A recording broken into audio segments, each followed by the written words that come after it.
Hey all, and welcome back for another round of HellfireComms Patreon TV Comms. Movie Com this time, actually. I got Richie here with me, and we're going to be checking out one of Leica's more recent films, The Missing Link, or Just Missing Link.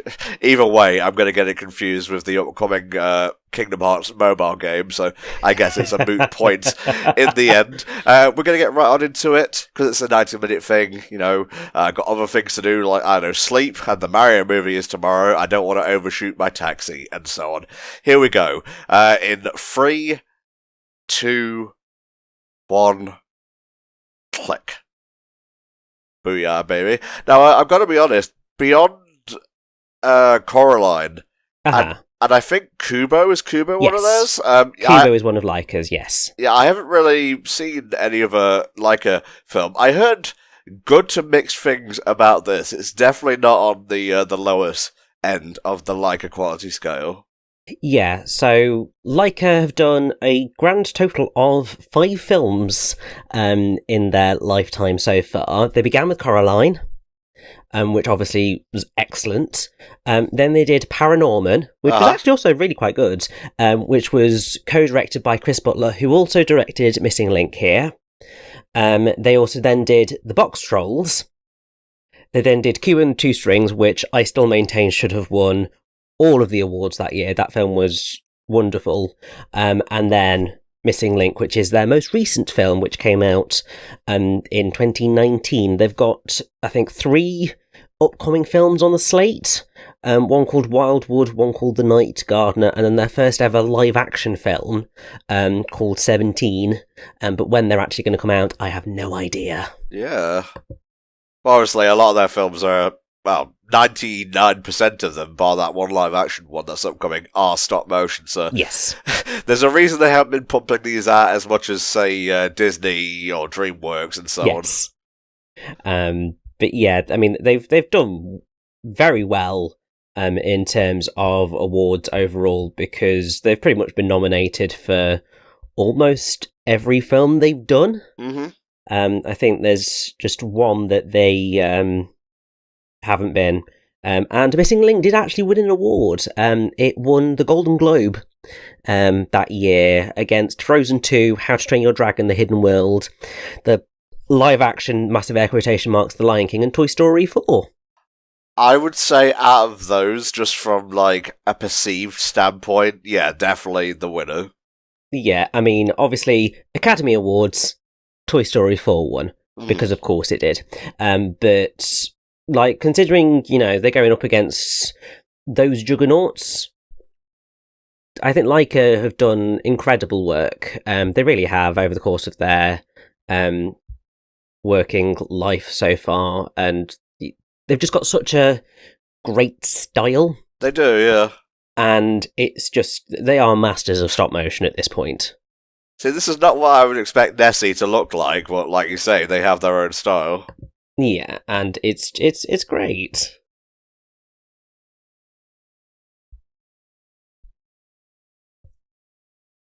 Now, I don't think either of us have actually seen this film, so it's very much we have no idea what to expect. Yeah. I know the main conceit, and I think I know a little bit about the ending, because obviously I have to check, like, when the credits roll and whatnot, so I see, like, maybe a few scant frames, but otherwise, nah, and, really?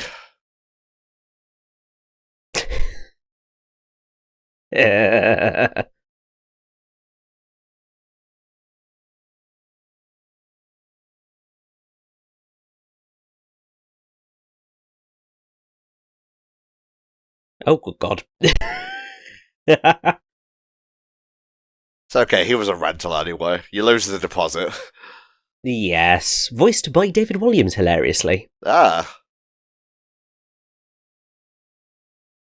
What's then particularly hilarious is that Matt Lucas is also in this film. Of course he is. So who's this dashing debonair chap here? So I believe that this is Sir Lionel Frost, as voiced by the one and only Hugh Jackman. Hell yeah.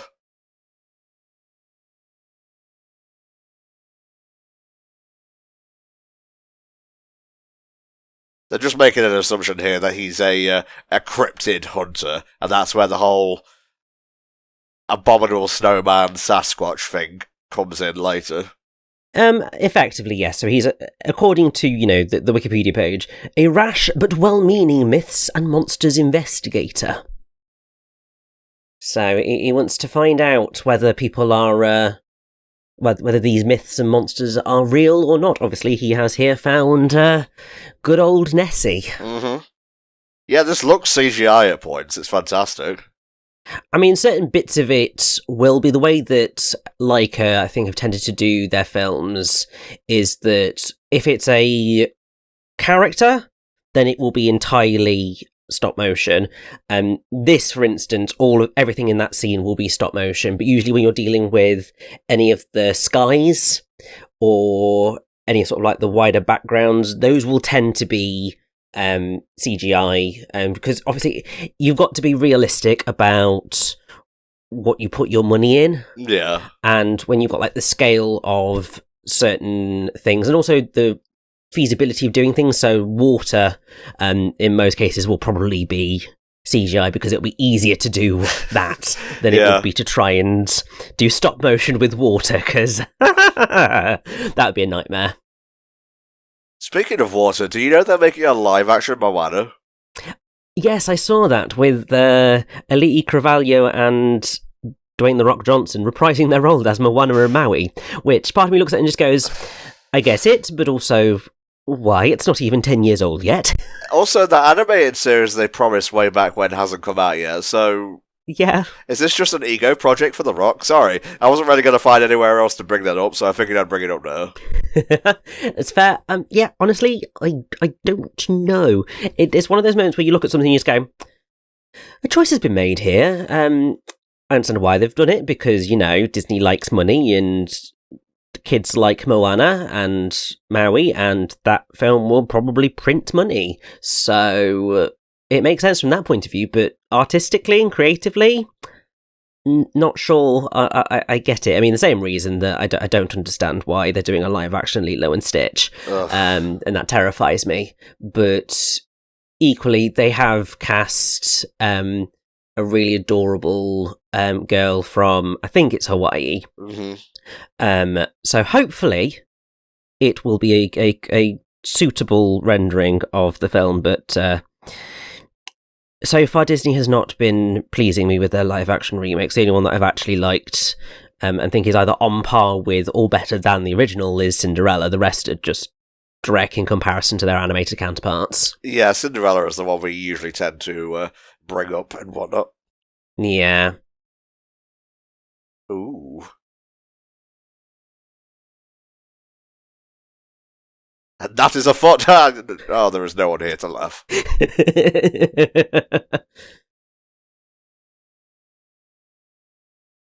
Like how there's just an armadillo there next to like a dodo and early man there, I guess. Yeah. Speaking of, you got confused about what film I was talking about earlier, didn't you? Yeah, so this is not entirely my fault. So when Tom asked me to do this commentary with him, he said Aardman's Missing Link. So because my brain went Aardman, I was just like, oh yeah, that Aardman film with the caveman voiced by Eddie Redmayne that randomly ends in like a football match. Yeah, I know that one. Oh. I've not watched all of it, but I've seen clips. I roughly get it. And then he was saying Missing Link. I'm just like, wait a minute. Yeah. I don't think that's the same film. And then I googled it and I was like, oh, it's missing. Oh, it's that Leica film, not the Aardman film. So it's Tom's fault for sending me up the garden path with the Aardman. But yeah, I just got them completely mixed up. Hilariously, they did come out 1 year after the other, and even though not necessarily exactly the same in terms of their plot and concept, because this is more a Missing Link, old worldy monster coming into a more modern world. Early Man is more about the Bronze Age, like the cavemen coming up against the Bronze Age. So that's much more set in the original time period.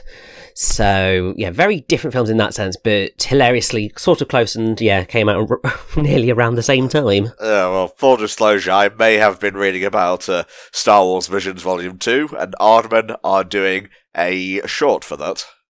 Yeah, I mean, Aardman are wonderful, and they are an excellent part of British animation culture, and I'm so glad that they're still making films in their wonderful style. Really? Yeah.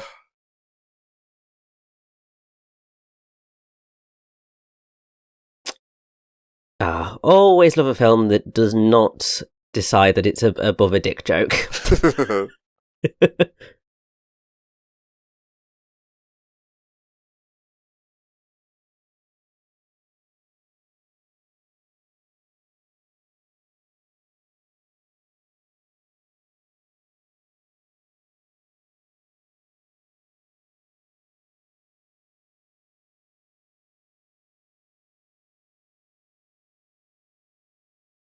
Any notable voices we got here in this Hunters Guild of sorts, mate?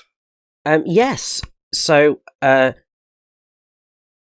should probably recognise this gentleman who's voicing Lord Pigot Dunsby. Of course.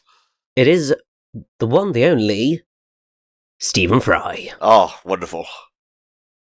Yes, I mean, this is, as you would expect, a massively starry cast. Obviously, you've got Hugh Jackman, Stephen Fry.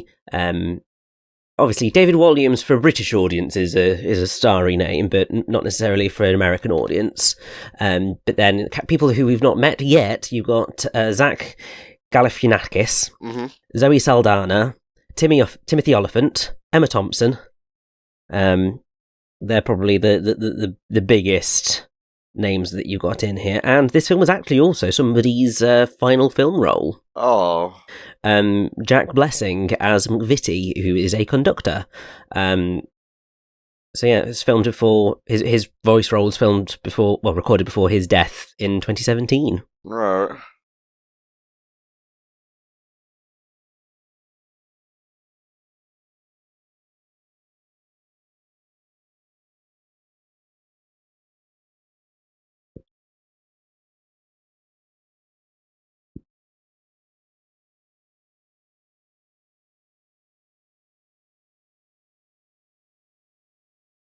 Well, you know, we've got a lot of movie left to prove you wrong in.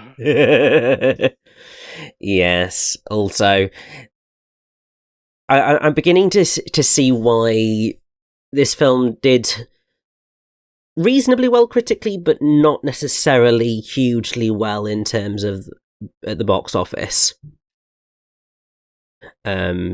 Because yeah, so I mean, it got pretty much the same rankings as Paranorman. Uh-huh. So it sits about like 88%, 89% on Rotten Tomatoes.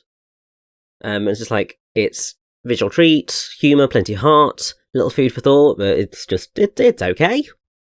But yeah, when you look at its box office, oh boy, this film did not do well. Really? So why do you think there's a connection there? Honestly, I don't know. I think that part of it is plot-wise, it feels very similar to a lot of other stories that we've already seen over the years. Like, I'm pretty sure that I've seen this plot set up at least 5 times in various guises over the years. But also, it's not quite got the extra fantastical whimsy, certainly at this early phase. It obviously will get a little bit closer there, but nowhere near what the other Leica films have had, because like Coraline, Paranorman, Box Trolls, Kubo, they were all much more bonkers, I suppose. Okay. This is a bit more pared back in terms of what it was going for in terms of its plot. And I suppose also, I think actually this would mark the first time that there's a Leica film where the main character and characters is not a child. Actually, just thinking about it, yeah, that is correct. So actually, a lot of the market that would have come to see this film not necessarily there. So apparently the calculated net loss for the film is $101.3 million US. Oof. How much did it take to make? Oh gosh, let me just see. So, budget was $100 million. Box office was $26.6 million. So obviously there's a bit of marketing budget somewhere in there. But yeah, so in the US, it was projected to gross around $10 million from 3,314 theatres in its opening weekend. But it only grossed $1.6 million on its first day. Went on to debut to $5.9 million, finishing 9th at the box office, marking the 12th worst opening for a film playing in over 3,000 theatres. The worst opening for a film ever playing in over 3,150 theatres, and the lowest start for a Leica film ever. And then in its second weekend, it dropped 27% in terms of its box office takings to 4.4 million. So it did not do well commercially, and that is a sort of fascinating thing to look at when you've got an animation studio that's historically done incredibly well and done some really wonderful films. I don't think they've never exactly been massive box office draws, because they have always been that little bit niche. Yeah. But they've certainly never done that badly. I mean, there was certainly a period where I believe that Leica had shut down, but I seem to be entirely mistaken in that belief.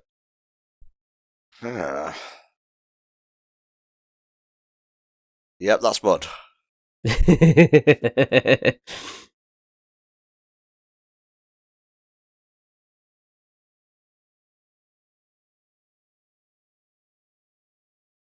So we're in the old frontier west right now, I assume. Something along those lines, yes. And that was easy. Yeah. Didn't really have to go too far out of town to find it. I wouldn't be surprised if Bigfoot here actually goes into town for a brew or something. I mean, it would make sense, wouldn't it?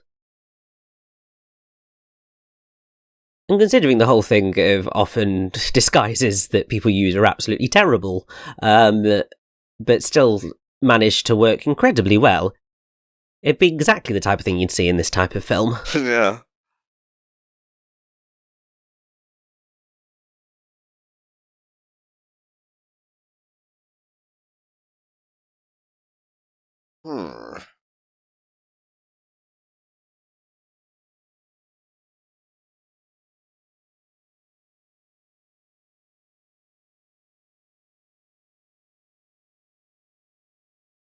Oh, he talks like a Pixar character.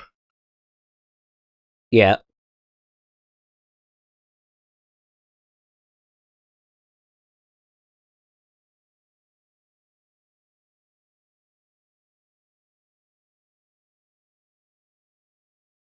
I think I'm starting to see where that drop in the box office came from. Yeah, me too. And it's a shame, because fundamentally, I mean, I know we're only 20 minutes into the film and there's a lot of character growth to go throughout this, and hopefully, some slightly better comedy. But yeah, it's just sort of going in that it's okay space, and I suppose, well, particularly considering this came out just before the pandemic. Well, obviously a little bit before then, because it was like a full-on year and a bit before. But it was beginning to hit that point where people were beginning to get a little bit more discerning about the films that they went to see and what they would spend their money on, because, everything costs a lot of money. And so, yeah, I don't think, considering word of mouth, I wouldn't have said would be necessarily hugely strong from this, especially for the kids' audience, which I do remember it being marketed at. I do think that kids probably would have struggled to be hugely engaged at this point. I mean, if you don't catch a kid's attention within like the first 30 seconds, you're screwed.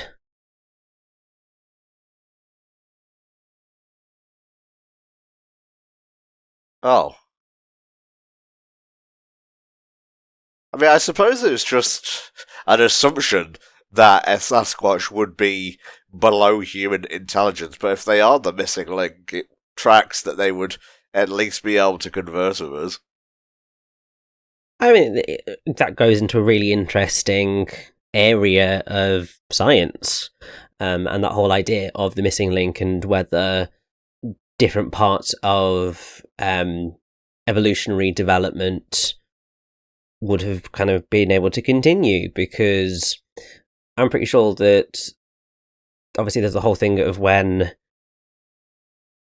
Neanderthals fully became Homo sapiens and sort of that divide, because that was an evolutionary divide from what I recall. I might be completely wrong, but you know, I'm quite happy to spout random bits of slight pseudoscience based on half-baked memories every now and again. Well, science has never been my strong suit, so, you know, who am I to judge you?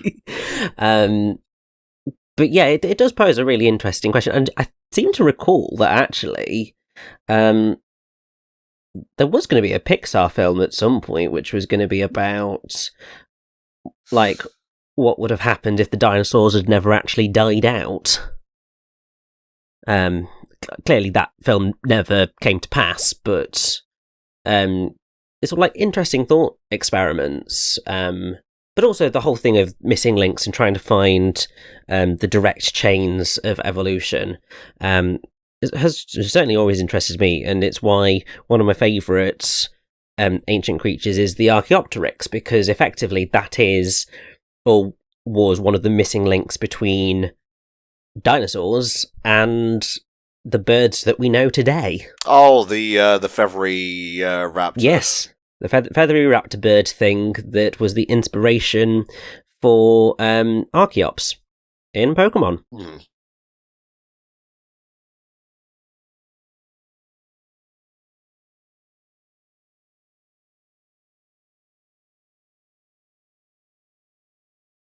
Why don't you just take a photograph then? Is that possible in this day and age? Well, yeah, because they were taking a photograph of Nessie at the beginning, so... Yes. But obviously, the slight issue is that, one, you know, they were kind of probably expecting his head, which, you know, kind of don't want to murder this nice Sasquatch voiced by Zach Galifianakis. But also, there's that whole risk of, you know, you unveil the secret of somebody and then they have no privacy, and then people try and murder them as well, because of course they do, because that happens to every sort of creature that humanity doesn't understand. Maybe letting my cynicism get in the way of critical thinking here, but will there possibly be a liar revealed scene where they make friends and then, the guy gets captured and then Mr. Frost here has to make good on the friendship? I mean, it wouldn't surprise me.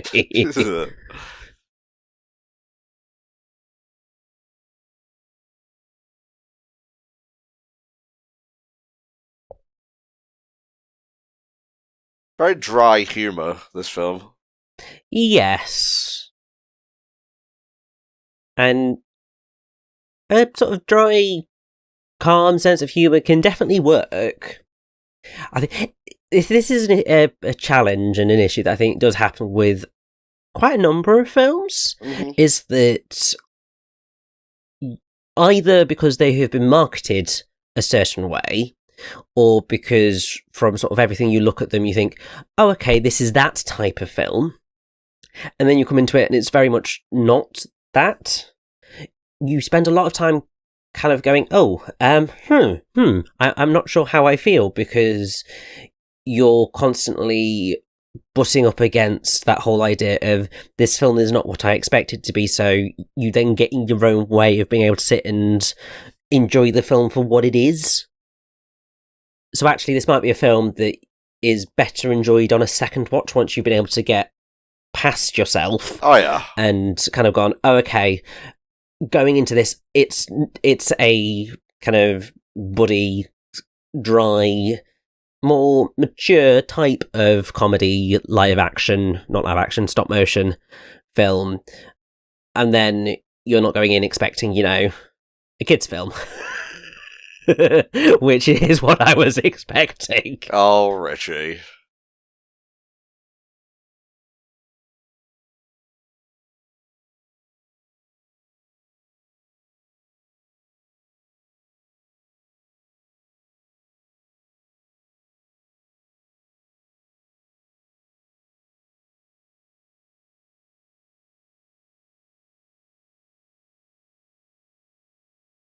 How are you going to explain his height, though? It's fine. They'll all be pissed. Literally, there's all the bottles of whiskey and so on the bar. Director's note: pissed can mean a couple things. It does not mean angry in this instance, although everyone at the bar does also look angry, perpetually ever since this Englishman walked into town. I mean, as you'd expect, these darn outsiders.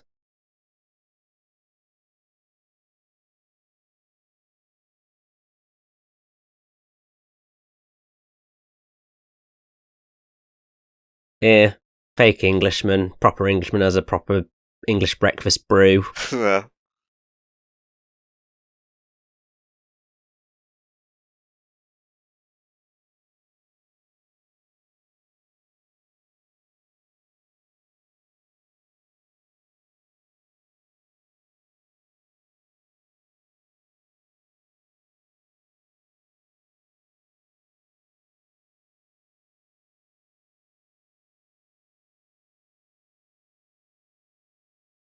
Would it be interesting if he was standing right next to me? I probably should have ordered him a cup of tea as well. Yeah, need some prosthetics as well. I think that might help him out. Develop a bit more of a regular nose shape. Jeez.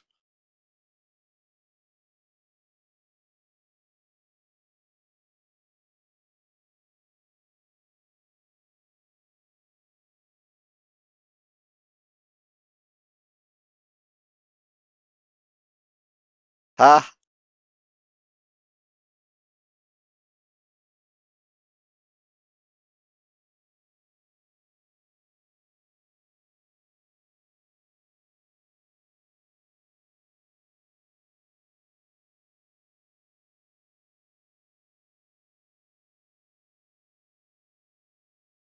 Wait, wasn't he hired to stop Frost? Yes, so but by killing Link, Frost would have failed because there'd be no evidence. Damn. Guess that Kane ain't just for show. Oh yeah, love a pub fight. Not exactly the Kingsman, but I'll live. I mean, to be fair, not very many films can be like Kingsman. I know my reputation. I haven't actually seen the scene I'm talking about. I'm a fraud. A disgusting fraud. Yeah, no, you do need to watch Kingsman, if just for the pub fight and also the church fight. Both of those are iconic pieces of action cinema. The film itself is also quite fun, although there's one bit at the end which is less than ideal. But hey, choices were made.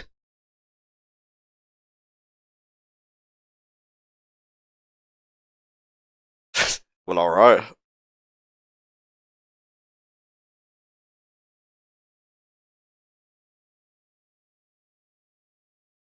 Oh no.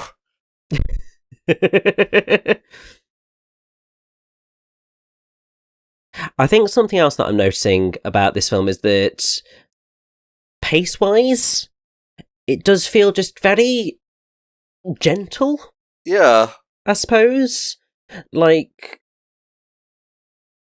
in comparing it like directly to Kubo always felt like it was pushing along and driving, and there was sort of force, and whenever there was action taking place on the screen, it was always quite fast and fluid and exciting. And this is just a little bit more of a leisurely pace. I mean, I'm Which is enjoying not it. necessarily a bad thing, but Yeah, I'm kind of enjoying this, actually.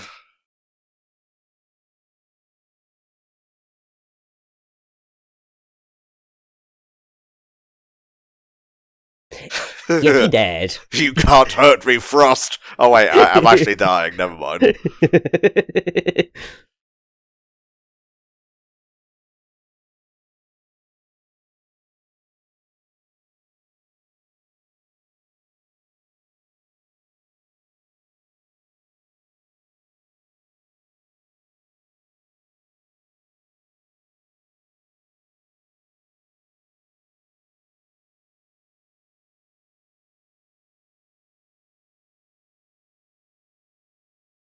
Heard you the first time.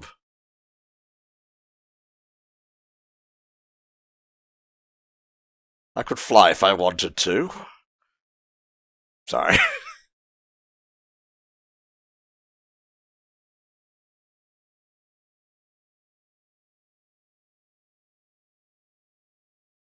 At this point, I'm just like, right, come on, Zoe Saldana, come on, Emma Thompson, let's give this a little bit more oomph, please. I was going to say, it's been a mostly male voice cast so far.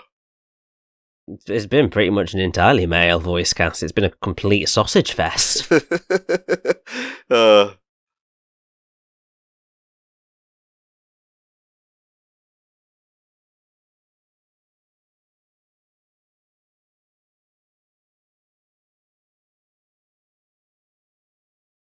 I gotta say, just watching this with the volume lowered, I could be content to watch it for the full 90 minutes. It is a definitely beautifully, artistically crafted film. I think I made up a word there. You know what I'm talking about. No, I know exactly what you mean. It is very beautiful to look at, and you can see that over the course of each one of their films, Leica have sort of further and further and furthered their art in stop motion and what they are able to achieve with stop motion. Because I'm sure, like, if you went back to the likes of Coraline, half this stuff would not have been possible. No.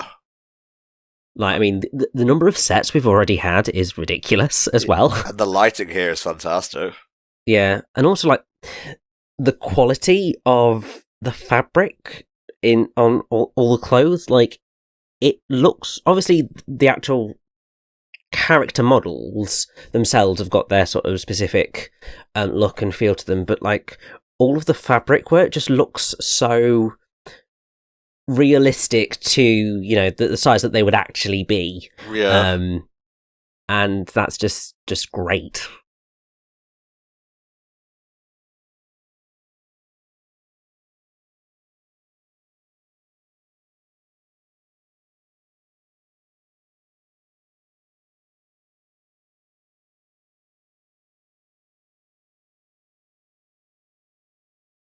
So who's the character she's talking about here? Is it the one atop the mantle in the portrait? I believe so, yes. But this is Adelina Fortnite, who is voiced by Zoe Saldana. Nice.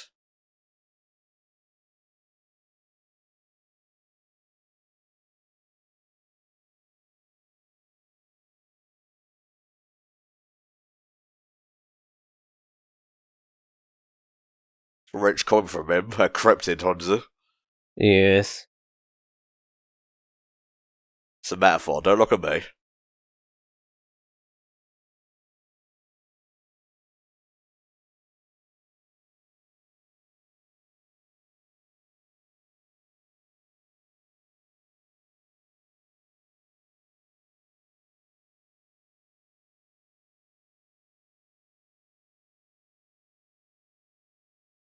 Okay, I felt Frost was a little bit too perfect, so at last, character defects. Yes, definitely much needed.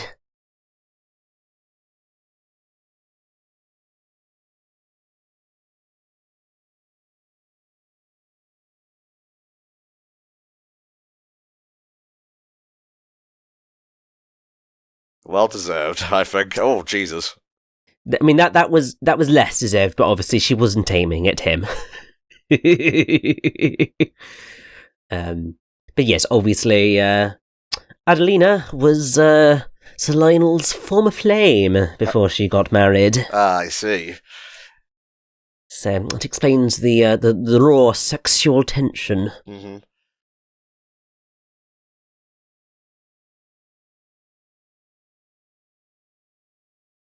I'm just looking at the production companies here. Apparently, Annapurna Pictures worked on this as well. Yes. So they, I believe they distributed it. Which is awesome. Actually, Annapurna have been putting out some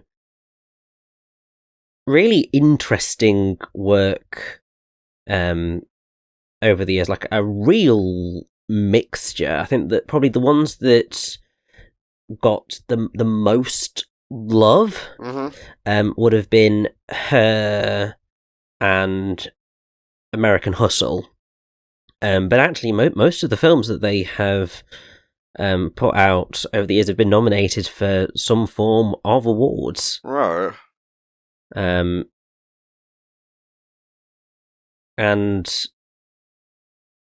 that's both as production company and as distributor, although they've definitely distributed far fewer films than they have produced. Yeah. But well, that's fair enough. Not every company has got that level of money. I actually just finished one of their latest games, Storyteller, which is a very neat little game. You can finish it within an hour if you know what you're doing. And you basically use panels and characters to make a story and finish each puzzle page. It would be a very good playthrough for us to knock out. I'm sure we can potentially have a look at that, considering it is so short. Pay you for your work. Ooh, normal things going on here. Ooh. I have to say, I mean, it feels weird because I haven't done any. I actually haven't done any commentary in a very long time at this point, just because, you know, life for all of us, and also there have been other commentaries that Tom and the rest of the guys have been focusing on. Yeah. So I'm just like, just having to re-get that muscle going because it's been a little bit out of practice. Oh, you've been doing grand at this so far, mate. I didn't mean to put any guilt on you there because I have the zero anger or whatever towards you, focusing on other things. If I need you, I'll ask for you. Otherwise, it's all good. Exactly. And also, I mean, the worst I can do is just say no. Breaks my heart every time, but, you know, whatever. God deal with it. You're a big boy, Tom. But yeah, it'll definitely be an interesting one to have a look at, because it does seem like a very interesting concept for a game. And I'm always interested in a good concept.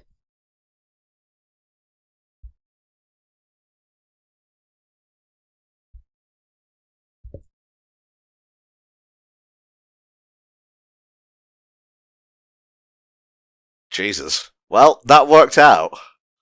I mean, yeah, it did. It got it to move, and it opened the safe. I don't think... might want to, you know, check what's on the map first. No, it's fun. I know, obviously, you want to grab something and run, but you want to, you know, at least make sure that the map has what you think it has on it. Could be just a recipe for a really nice pie, for all we know. Exactly.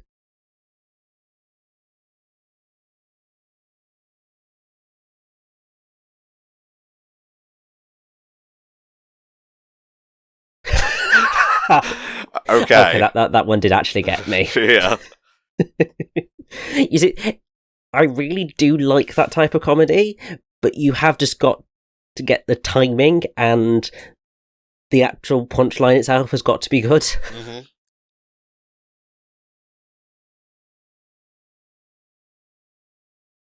That was my gun. May not be as fancy, but it can shoot just as well. I guess she's on this adventure now as well. Well, yes, I mean, anytime there's crazy shooting going on, you get swept up in these things.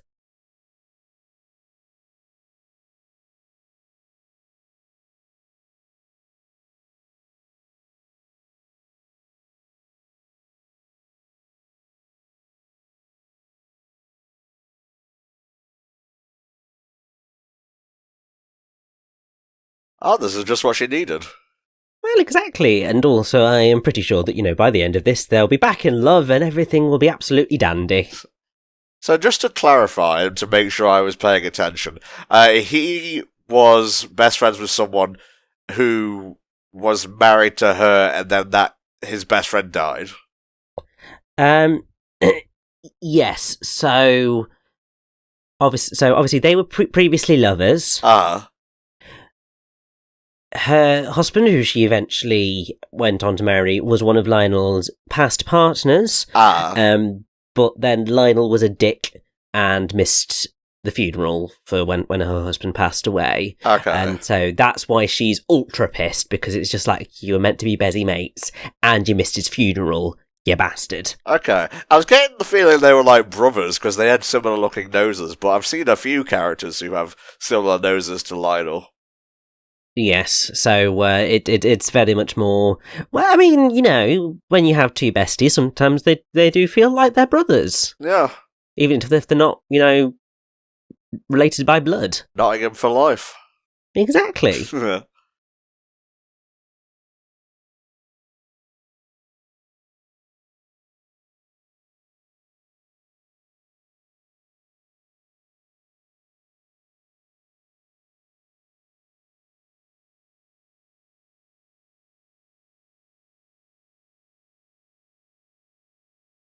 Shangri-La.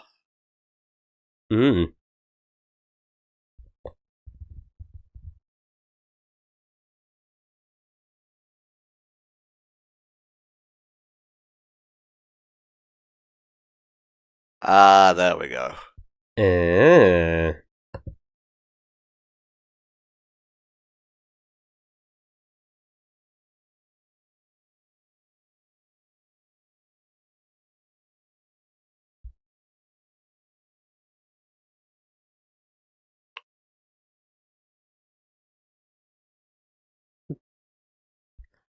Now, this is definitely an interesting take that I didn't expect the film to go down, and I'm quite liking that it has taken this route. What's that exactly about? Just the fact that it's shifted from, trying to find the missing link to we're now going on a kind of like treasure quest, effectively, to find a mystical kingdom. It's like, I like that more adventure-y take that we are going for, because we for starters, obviously we did spend the first 20 minutes going, oh, this is a little bit slow, there's a lot of setup, but this feels more like what the film potentially should have been from the off. They could have, I think, gotten to this a little bit quicker. I think that might have done the film some good. Maybe, but at the same time you risk going too fast, so it's a toss-up, it's a choice. Yeah.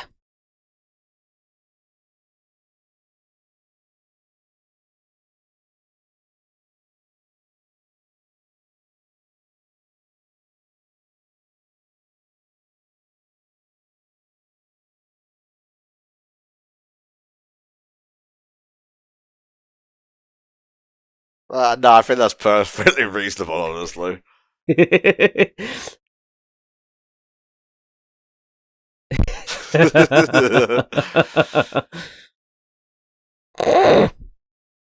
Okay, you are getting me, film. Well done. For no reason in particular, not just because there's a big thing in the carriage here. Did you know that Shrek 5 is potentially in the works? Yes, I did see that today. with the original voice cast, which is a whole thing that, I was not expecting that was a thing that was potentially going to happen. Because, I mean, last time I checked, Cameron Diaz had retired from acting. Huh. But clearly they've done something that has caused all of them to potentially want to get back on board. I just, hope that if they do it, it is actually good, because after Shrek 2, kind of all went a little bit down. I mean, Shrek 4 wasn't bad, it just wasn't great. I hear it's better than it has any right to be, but really what I'm mostly thinking about here is that if they announced this before the two Puss in Boots movies, I would have not cared at all. But now that Puss in Boots has had a bit of a Shrek renaissance, as it were, and given how The Last Wish ends, I'm more than ready to get back to Shrek. I mean, definitely. I think had Puss in Boots: The Last Wish not been the actual excellent film that it is, like, I went into it going, I know a lot of people have said, like, this is a really good film, but I'll reserve judgment until I've actually seen it, and then I watched it and was like, oh my bloody hell, this is actually a fantastic film. Good God. And even though obviously I was always rooting for Pinocchio to win, Guillermo del Toro's Pinocchio, I should clarify, to win like all the awards for Best Animated Feature. Having now seen The Last Wish, I mean, still think that Pinocchio is the better film in terms of the artistry of filmmaking, but I would not have been mad at The Last Wish winning things, because it is actually up there. It's just that, in any other year, give the awards to that film. But going up against Pinocchio, a bit more of a challenge. But I do have more hope for Shrek 5, having seen that, because there is just that wonderful thing that really we do have to attribute to Spider-Verse. Of it opening up the doors for animation companies to just go, actually, we can go with whatever design approach we want to for our animated films. There's nothing stopping us, and we can be bonkers and crazy with the visual design and do things that break the rules that we thought were in place. And it just opens up the level of creativity. Obviously the likes of Leica here have been doing that throughout all of their filmmaking, but it perhaps never received the right level of support or attention that it could have done. But I do love that there is just more that freedom in animation that is blossoming right now, because obviously a lot of those films would have been put into production pretty much immediately after Spider-Verse came out and was a massive success.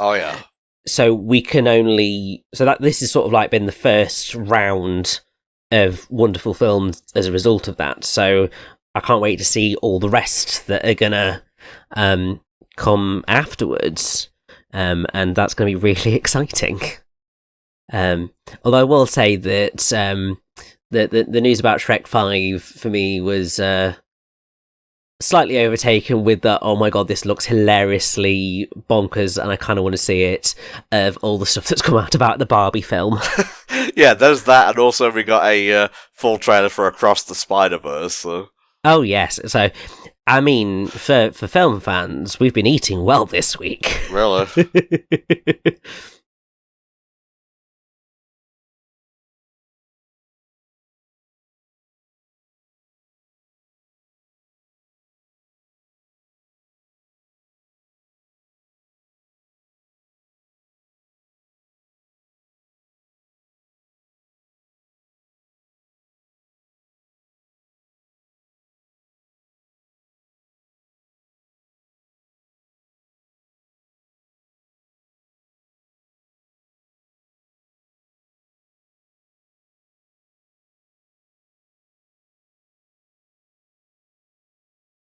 Now, I already know his name because I was looking down the Wikipedia page, but let's see how they reach this conclusion. Agreed.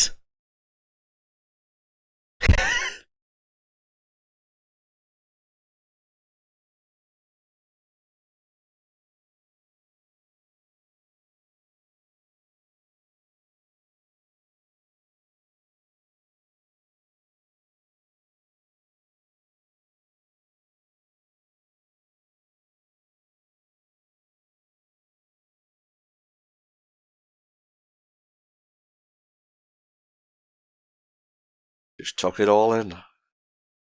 Oh.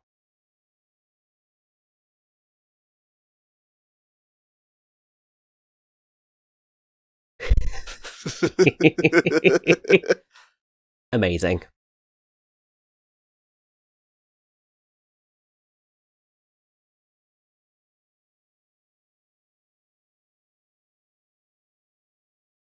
He's already like 8 feet tall. He can have whatever fucking name he wants.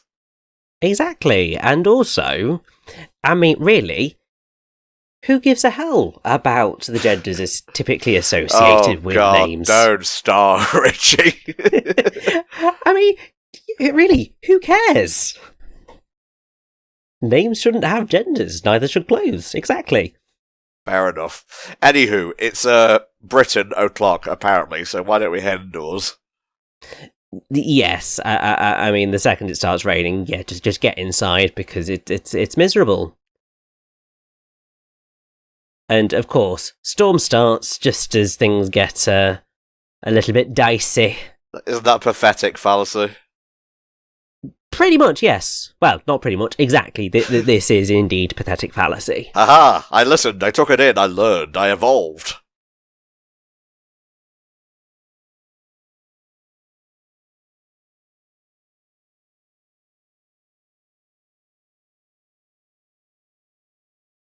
God, I hope a rogue iceberg don't come out of nowhere. Part of me wouldn't be surprised, but also would be hilarious. Oh no! Oh god. This is just all going tits up right now. Just a bit.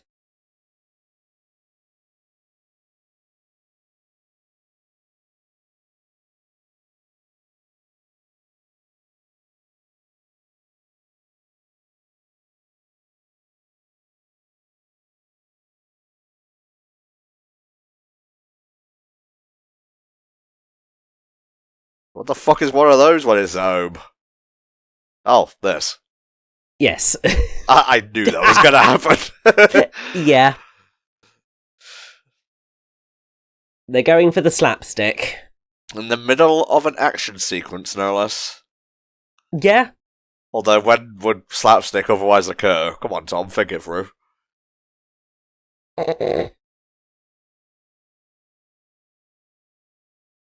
Here we.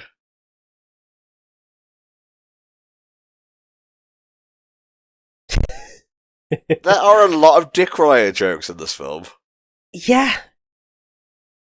Clearly, whoever did the joke writing for this was just on a bit of a dick thing at the time. Maybe. Whoops.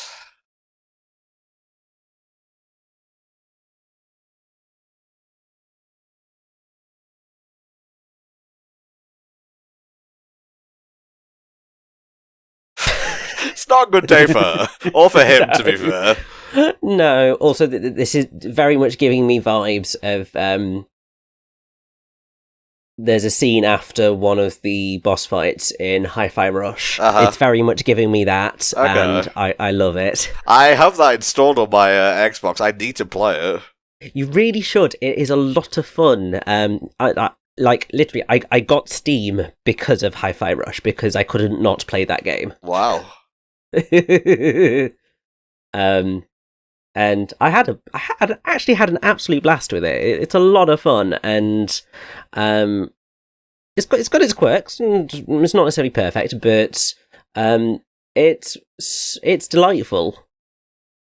Gotta say, the whole sequence with the Inception-esque perspective tilt was actually pretty inspired. Yeah.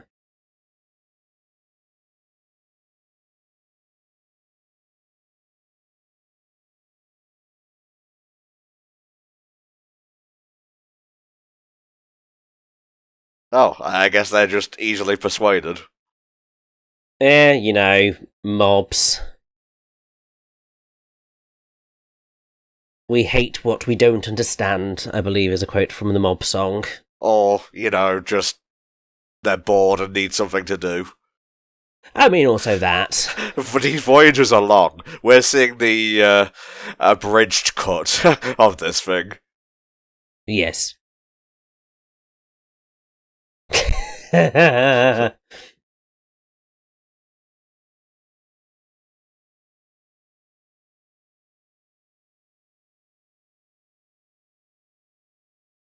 That was Matt Lucas, I think. Yes.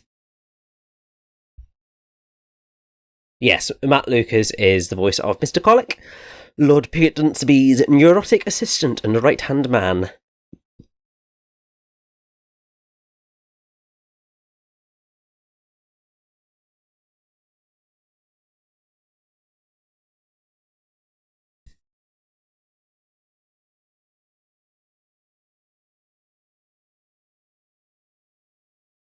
Those seagulls look ridiculously derpy, and I'm kind of here for it. Yeah, look at the scenery change. Like, all these splashes of colour and whatnot. Yeah.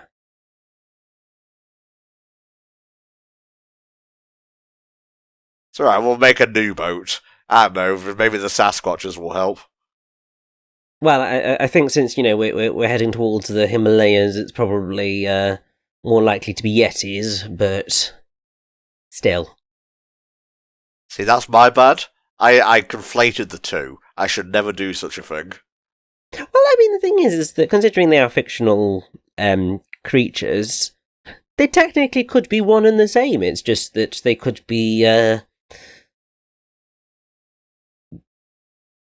different. I'm trying to think of the right term. Different breeds of the same species. There you go. It's like how you got people from London and then you got people from Essex, so.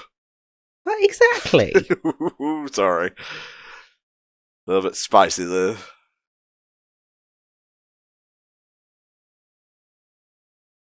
The other thing that this film is giving me is very much Around the World in 80 Days. Part of that Yes. is, the fact that they are now on an elephant going through the jungle, which is one of the sort of more iconic pieces of imagery from Around the World in 80 Days, along with, the giant hot air balloon.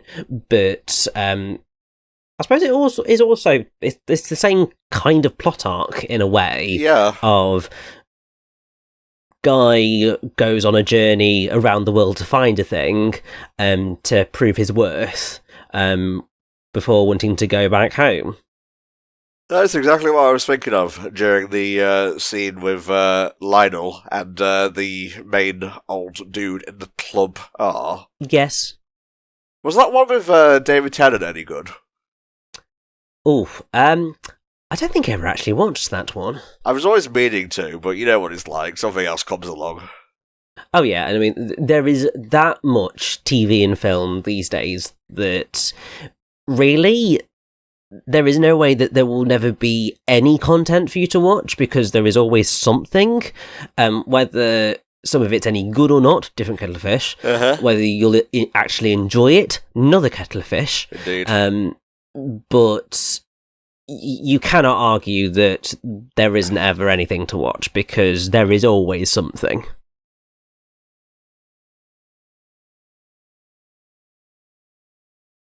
That's a really stark shot, but also quite beautiful. Yeah.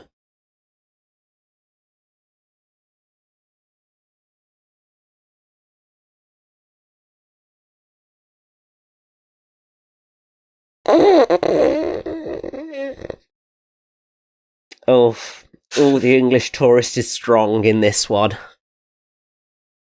Where is pub? Pub? Yes. Know what that is?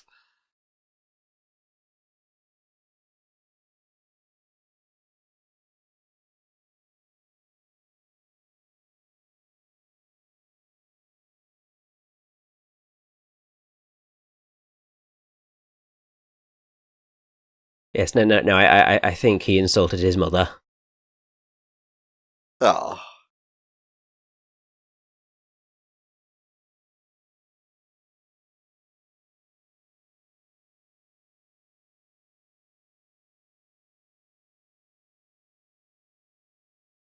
So this character is, I believe, Ama Lahuma, who is voiced by Amrita Acharya, who's got a really interesting heritage.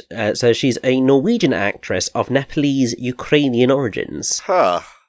Which most people would recognise her as being Iddy in Game of Thrones, and Dr. Ruby Walker in the ITV series The Good Karma Hospital. There you go.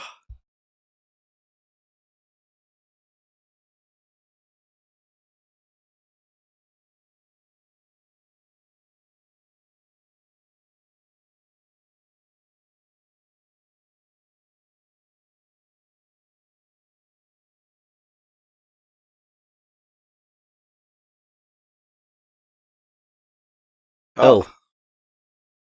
Good. Yeah, looks incredibly tasty. Green, exactly what I wanted for dinner. Yeah, like I love you, but I don't think you'll be beating Ghibli or Pixar or Disney for delicious food in an animated film at present with that as the offering.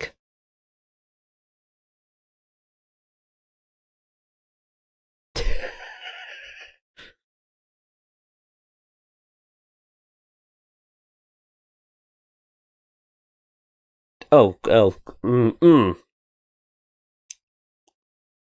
Oh, that's bringing a little bit of nausea. Ooh. I mean, they succeeded in making it look grotesque. Mm-hmm.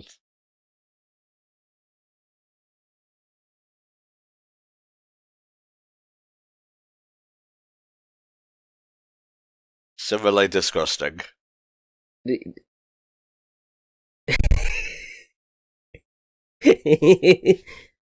I mean, to be fair, yak butter would be better than whatever the other thing was, because at least it's milk and it's butter.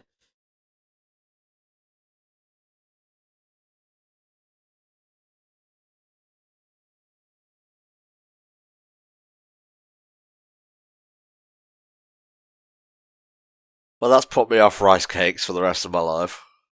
Yeah. Although I will say that looking at this, it's very much reminding me of my papa and his poo eating ways when he's in the mood. In the mood? Yeah, give him some fresh horse poo, or a bit of competition for some poo when he's at daycare, and he cannot be stopped. He loves the stuff. And it's just like, no, you are absolutely disgusting. Please stop. But a doggy gets an idea in its head. It's not going to let it go.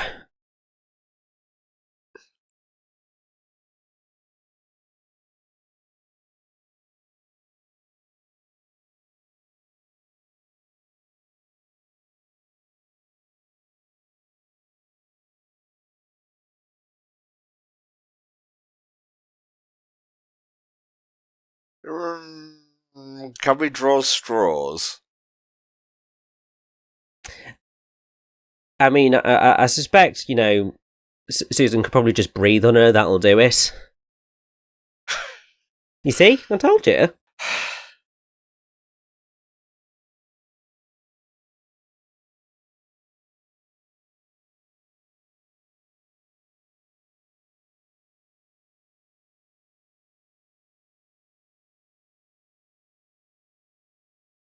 Yeah, a little bit too old to be tracking up mountains these days. Yeah, I mean, there comes a point where just like, this is not happening. I mean, I'm sure there are some 160-year-olds that would relish the challenge, but I don't think she's quite in the position to be doing so. Really?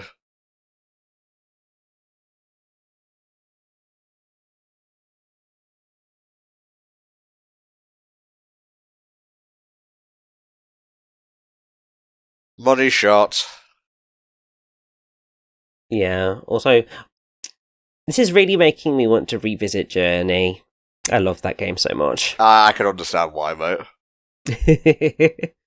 We do actually have a full playthrough of that on HFC, if any of you are interested. We do indeed, and that was a lot of fun to record. Mm-hmm.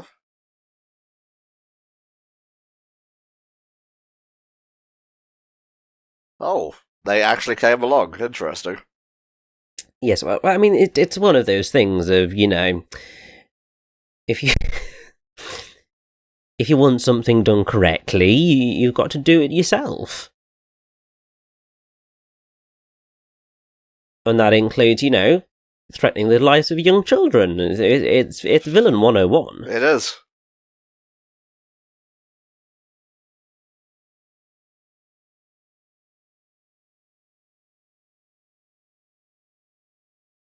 I don't know why, but when I first heard of this film, I thought it was supposed to be a romance between Susan and the woman, or he maybe turned into a human at the end, based on what few frames I saw at the end of this. I don't think. Yeah, no, I get that. I don't think either of those things are going to happen here.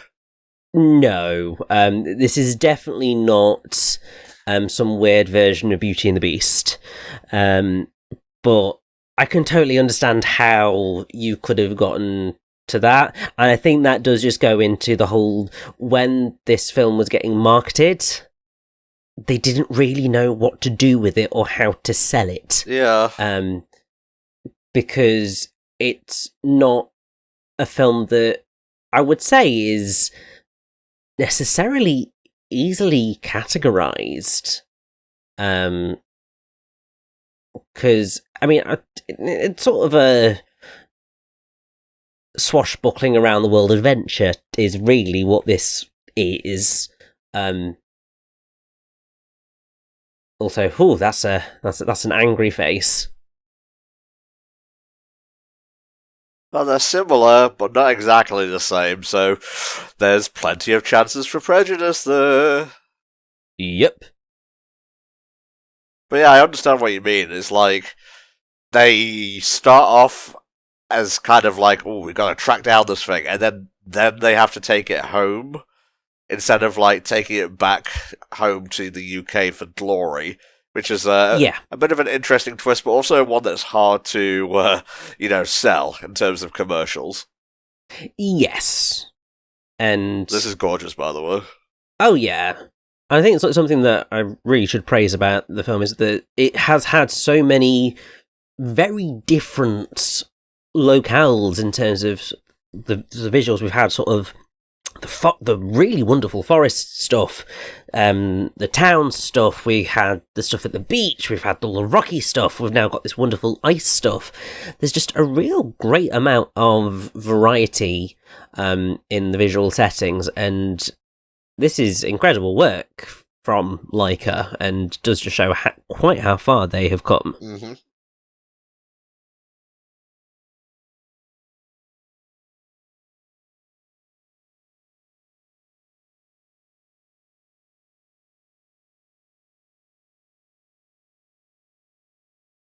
And there she is at last.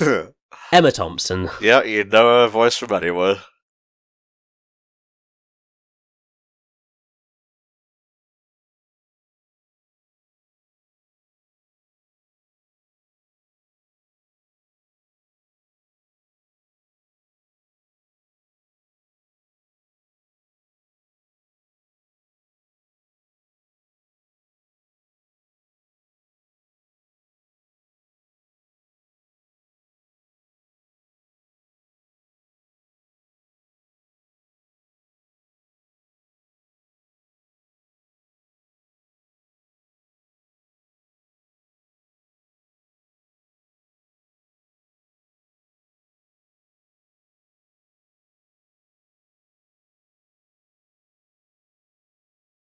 To bring him home, this weird brown and fuzzy variant. Yes.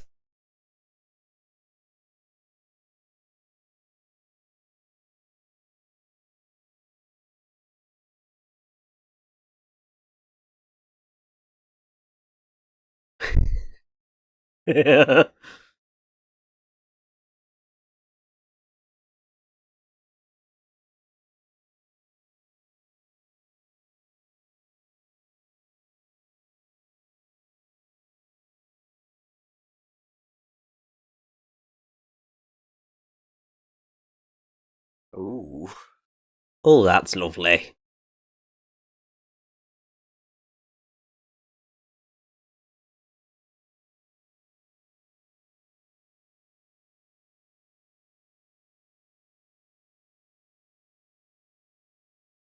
Perfection.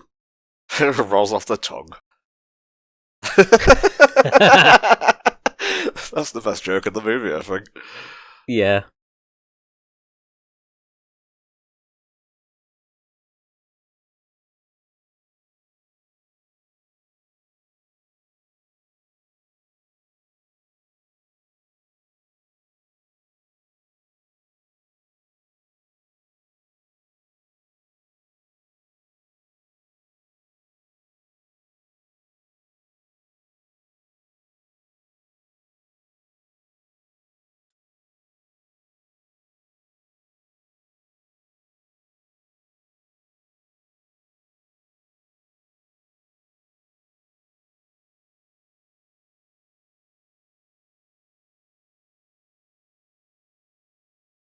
How the hell are they going to wrap this up in like 20 minutes, I wonder? There'll be a big fight of some description, and then we will wrap it up in about 5 minutes, is my suspicion. Yeah. I mean, I'm not just saying that because I can see the plot description on Wikipedia, but... I mean, only kind of like an honour victory, or a victory won through honour would change their minds, I guess. Well, exactly. They at least established these people as, very honour-centric, even if they don't honour their family ties. Well, it's because they're racists, and literally they are racists. When will my reflections show who I am inside?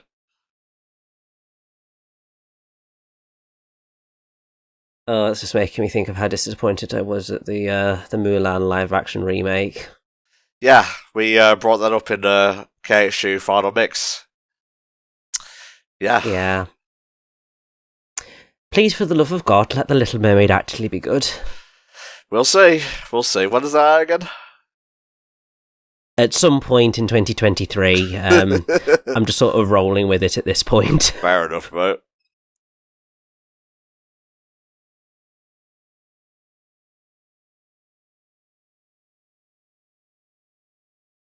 Although I know this is obviously leaving the point, but I will stand by the fact that the 3 films that would benefit the most from a live-action remake, but were also ones that would need probably the most work and would need to be the most carefully done, would be Hunchback of Notre Dame, Treasure Planet, and Atlantis: The Lost Empire. Absolutely, yeah.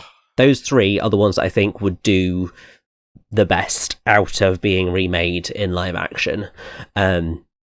And actually, I think that Treasure Planet and Atlantis would not be that difficult to do and to get right. Hunchback would be a much bigger challenge, but I think that it is one that would be worth doing, but equally, it's the one that terrifies me the most because of how much I love it, and also how important it is to me now as a musical in the whole, because I had my proper amateur dramatics debut in The Hunchback of Notre Dame, and so it's now more special to me than it was before. So yeah, if you do it, Disney, please do not screw it up, or I will come and haunt you. Yes, do it, don't do it. Yes. She was saying something very important there, but unfortunately we're talking about other things related to animation. Yeah. Sorry, film. Although, to be fair, it's the film's own fault for making us think of Mulan. Is it, though? I'm the one who brought it up. Yeah, so it's your fault then. I'm getting off scot-free. Okay, well, they throw the trio in the pit. Adelaide confronts Lionel on his need for the society's acceptance, being similar to Susan's rejection by the Yetis. So there we go. Yeah.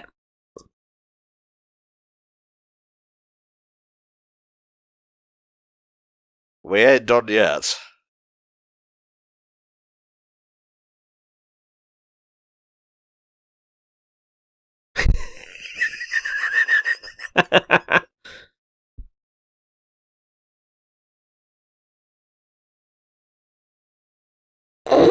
Not bad for a first try.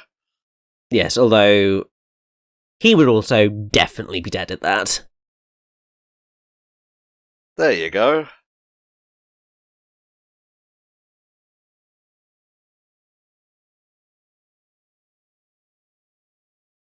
I guess they just had no guards left to guard the pit. Well, either that or well, they did, but I mean, hey, she's going to have some fun.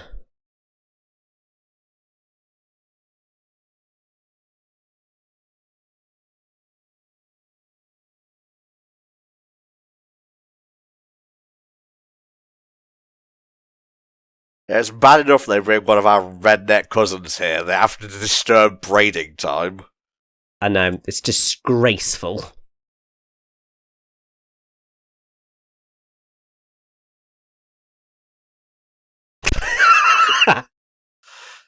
Alright, yeah. Okay, yeah. I give it a B. Oh, Jesus. Yeah.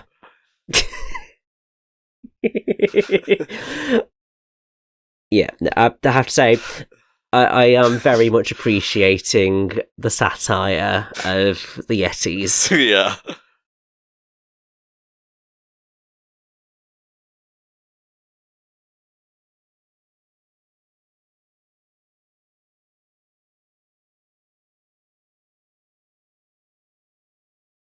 Uh-oh. I forgot about them, to be honest. Well, I mean, it's suitable, you know. Everything comes all together at once. Exactly like what happens at the end of Puss in Boots: The Last Wish. Everything comes together in one place at the same time.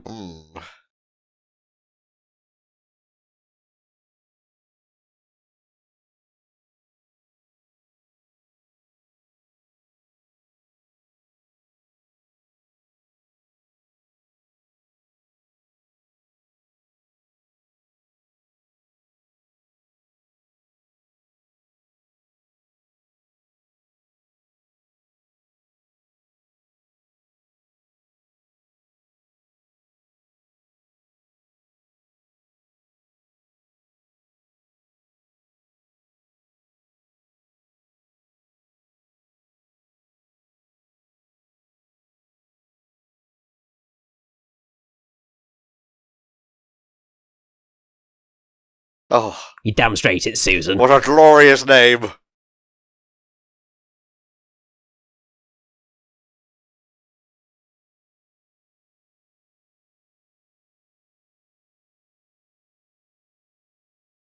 Well, thankfully, shotguns come with 2 bullets, so bang.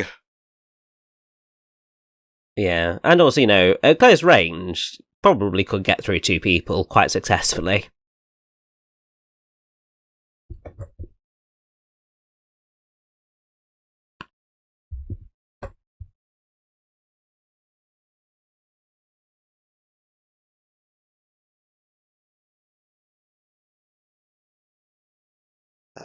Am I missing the joke? Oh.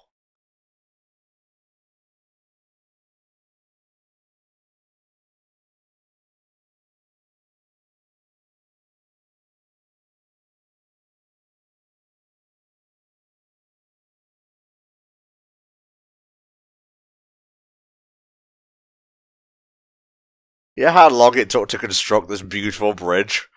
I know!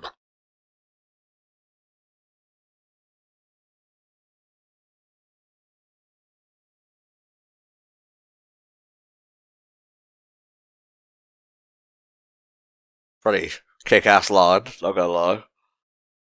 I mean, I suspect it could have been stronger, but, you know, we make do. Bye. It's a very fitting death. A Disney death. Yeah, I don't feel sorry for you. No, I don't feel sorry, but then equally I'm not sure whether it was necessarily entirely deserved. I mean, I know it was part of the bad guys, but it's just like, did he deserve a Disney villain death as well? Don't know. Guilt by association. Yes, I suppose.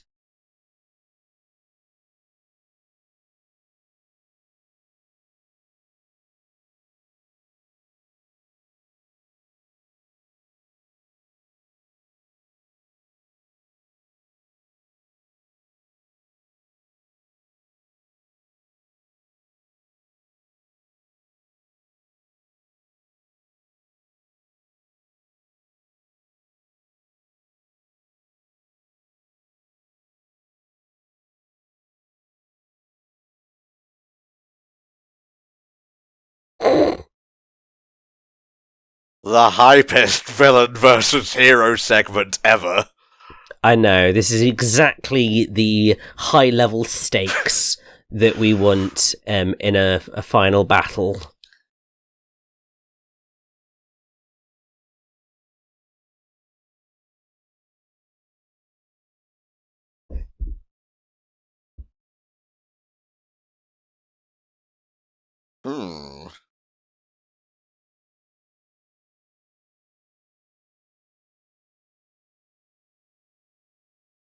You must use momentum, good sir. Exactly, I mean, all of us know that. There we go, that's what you need to do. Swing it! Although really, trying to grab hold of ice is a little bit of a challenge.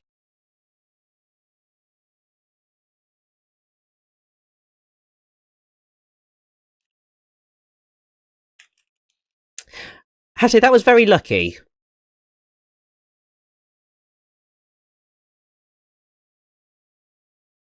Whee!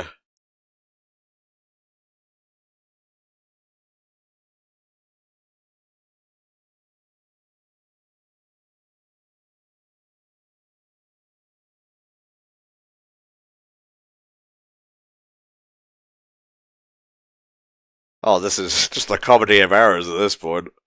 Very much so.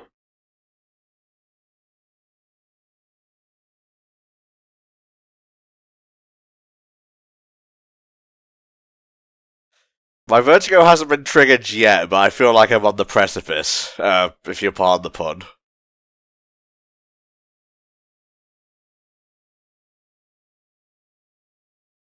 Fair. Yeah.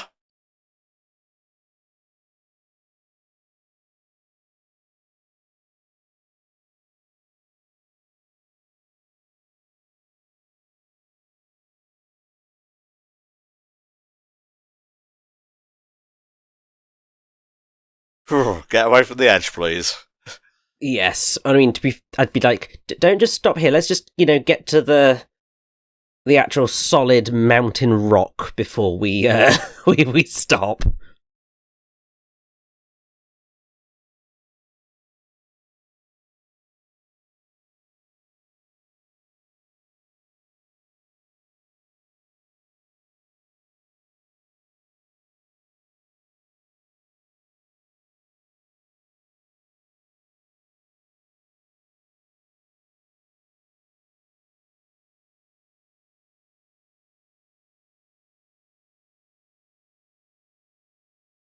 Dude, that's actually a really inspired concept. Like a cryptid and a cryptid hunter looking for other cryptids.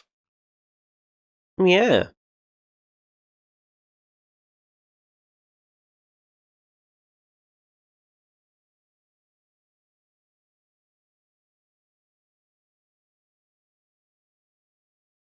Yeah. Bless.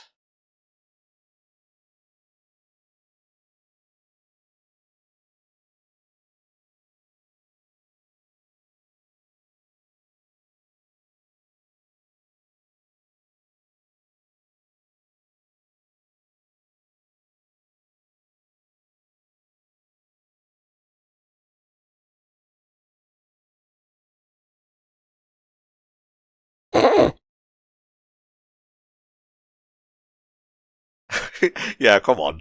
Don't fight racism with racism. I know, it doesn't work out.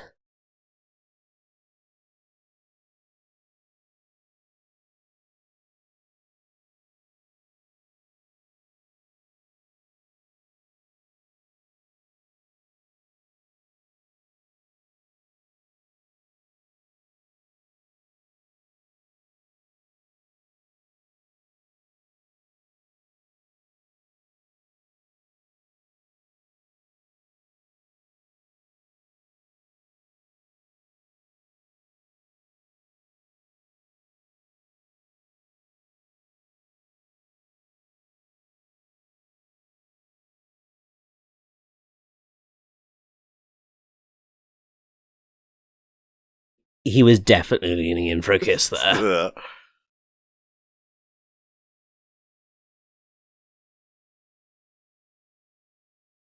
I do like that they subverted expectations there. Yeah. Not every film needs to end with a romantic kiss.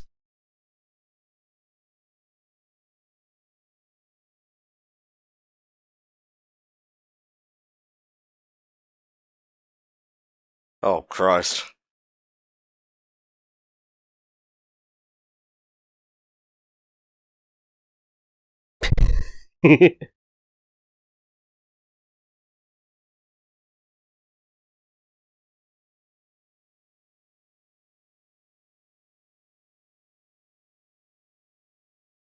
That is how they used to create mermaids, though. It was some horrible abomination of monkey and fish.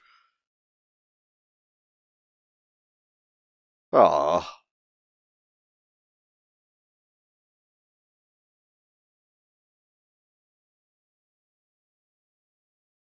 Aww. Now, I have no idea if there is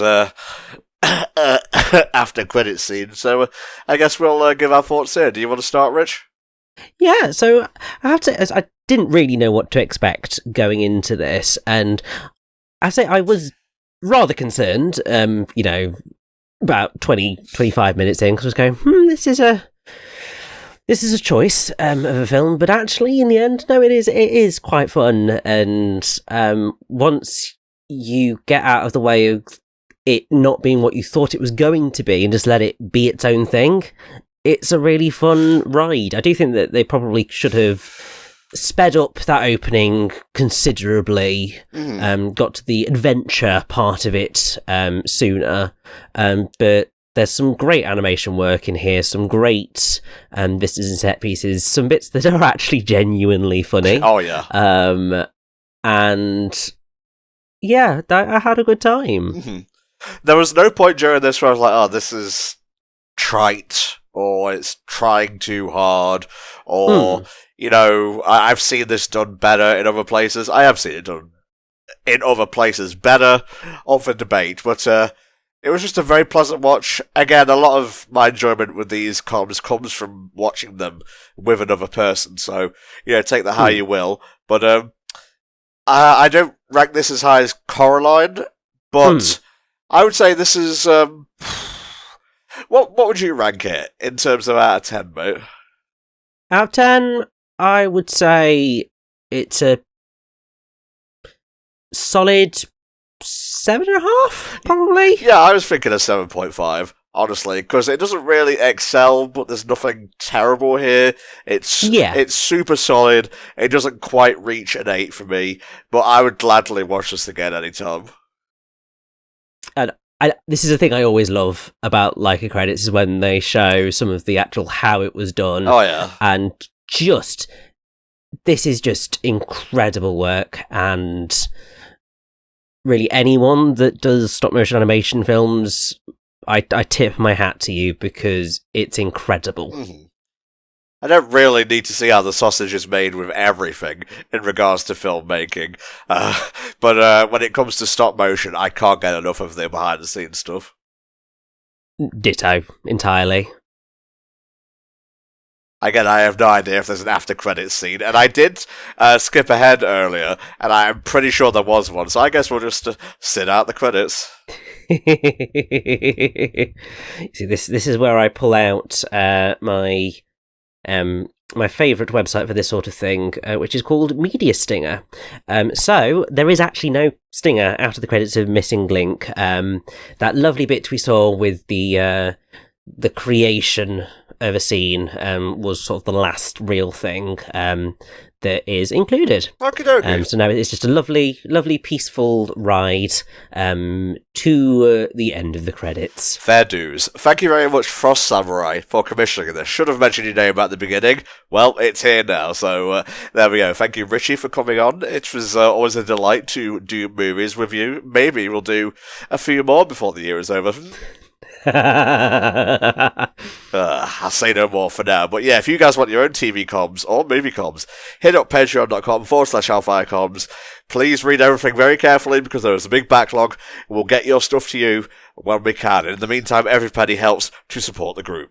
Thanks for watching. We'll see you next time for more HellfireComms Patreon, TV and or movie comms. Bye bye.